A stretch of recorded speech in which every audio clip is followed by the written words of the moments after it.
حرف یاد رکھیں وہ کلمہ ہے جو تنہا اپنا معنی نہیں بتاتا اور کسی زمانے سے ملا ہوا بھی نہیں ہوتا. حرف کی آپ مثال لے لیجئے من. اچھا من کا معنی ہوتا ہے ابتدا سے. اب یہ اپنے معنی پر اس وقت تک دلالت نہیں کرے گا, یہ اپنے معنی اس وقت تک بیان نہیں کرے گا کہ جب تک آپ اس کو کسی سے ملائیں گے نہیں. اب جب آپ اس کو ملا کر بولیں گے, مثال کے طور پر ہم اس کو چند کلمات کے ساتھ ملا کر بولیں گے تو اب اس کا معنی واضح ہو جائے گا. صرت من البصرة الى الکوفۃ. اچھا الا یہ بھی حرف جر ہے, یہ بھی حرف ہے, من بھی حرف ہے.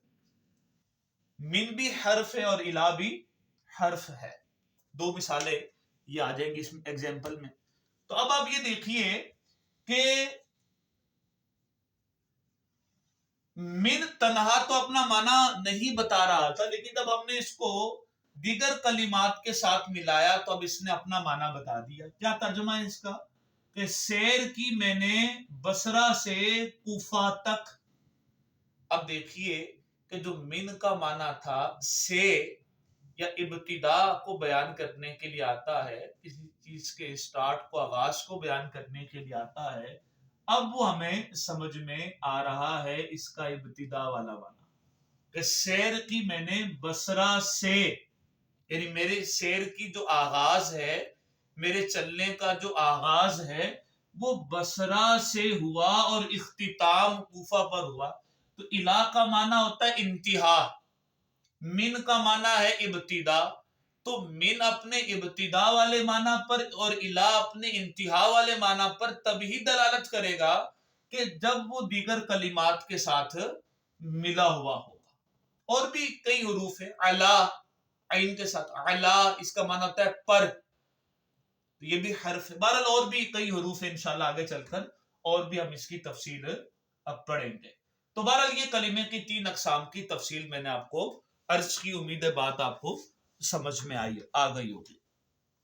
مزید آگے چلتے ہیں. آج کے سبق میں آخری چیز جو ہم پڑھیں گے آج کے لیکچر میں وہ ہے حروف اصلیہ و زائدہ کا بیان. حروف اصلیہ کسے کہتے ہیں؟ اچھا بڑی اہم چیز ہے یہ. جیسے ہم نے ڈکشنری سے کسی لفظ کا معنی معلوم کرنا ہوگا, عربی لفظ کا معنی اگر ڈکشنری سے معلوم کرنا ہوگا تو ہمیں اس کے حروف اصلیہ معلوم ہونا ضروری ہے.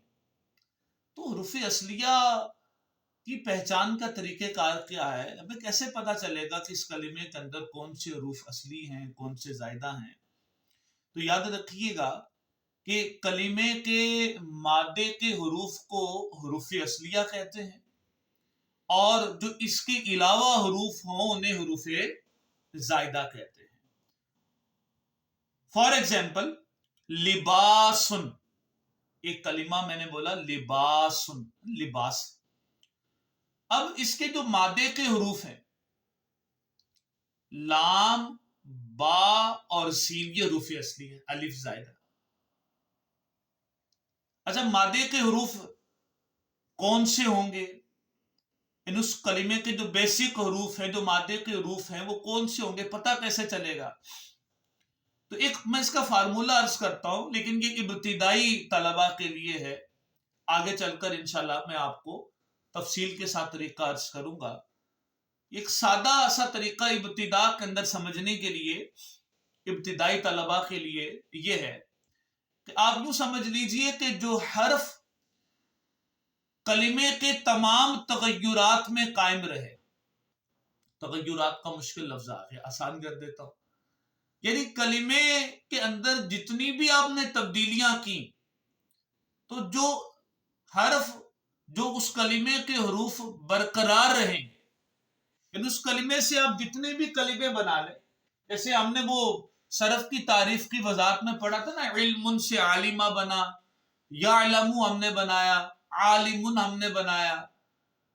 تو اب آپ اگر غور کریں اس مثال کے اندر تو وہ کون سی حروف ہیں جو تمام تبدیلی کی صورتوں میں برقرار رہے؟ غور کیجئے تو آپ کے سامنے آئے گا عین، لام اور میم. یہ وہ حروف تھے جو تمام تبدیلیوں کی صورت میں برقرار ہے. علم میں بھی عین لام موجود تھا، عالمہ میں بھی ہے، یعلم میں بھی ہے، عالم میں بھی ہے. تو اس کا مطلب یہ ہوا کہ عین لام میم یہ حروف اصلی ہیں. یہ ہے کلمے کے مادے کے حروف، یہ ہے کلمے کے بیسک حروف، یہ ہے حروف اصلیہ. اور یعلم میں جو یا ہے وہ حرف زائدہ ہے. اسی طریقے سے عالم میں جو الف ہے وہ زائدہ ہے، کیونکہ ہمیں علم میں تو الف نظر نہیں آ رہا، ہمیں یعلم میں تو الف نظر نہیں آ رہا، ہمیں عالمہ میں تو الف نظر نہیں آ رہا. اس کا مطلب یہ کہ الف زائدہ ہے، کیونکہ الف کلمے کی تمام تبدیلیوں کی صورت میں برقرار نہیں رہا. تو یہ حروف اصلیہ اور زائدہ کی پہچان کا طریقہ میں نے آپ کو عرض کیا. کل حروف زائدہ یاد رکھیے کہ 10 ہیں اور ان کا مجموعہ ہے الیوم تنساہ. یہ میں لکھ دیتا ہوں تاکہ حروف زائدہ آپ کو یاد کرنے میں آسانی رہے.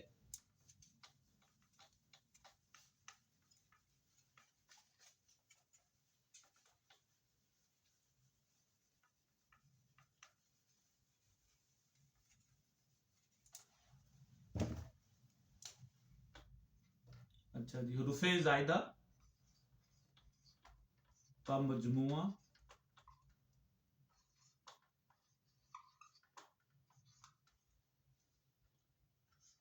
الیوم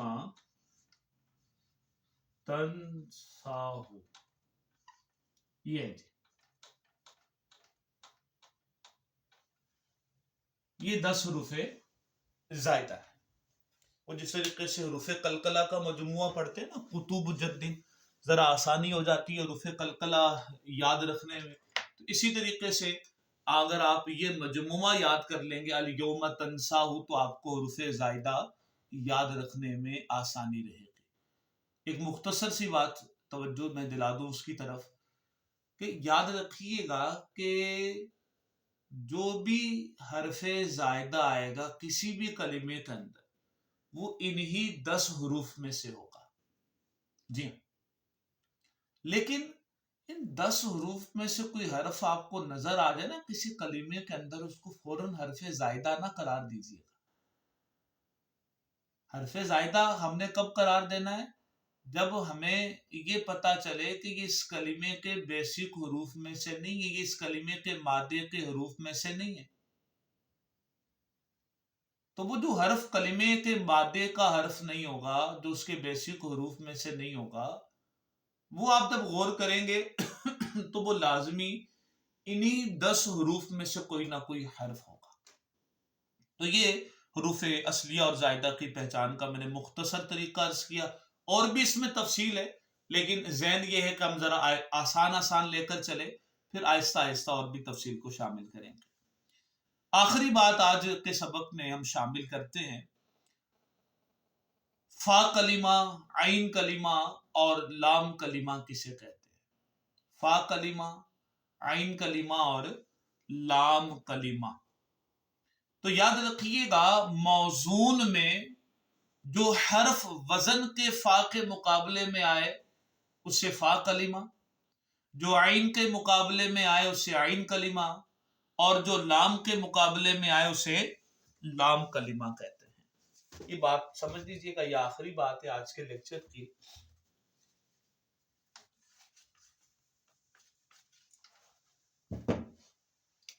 مثال کے طور پر، اچھا میں ابھی آپ کو بتا رہا ہوں جی، فا کلمہ،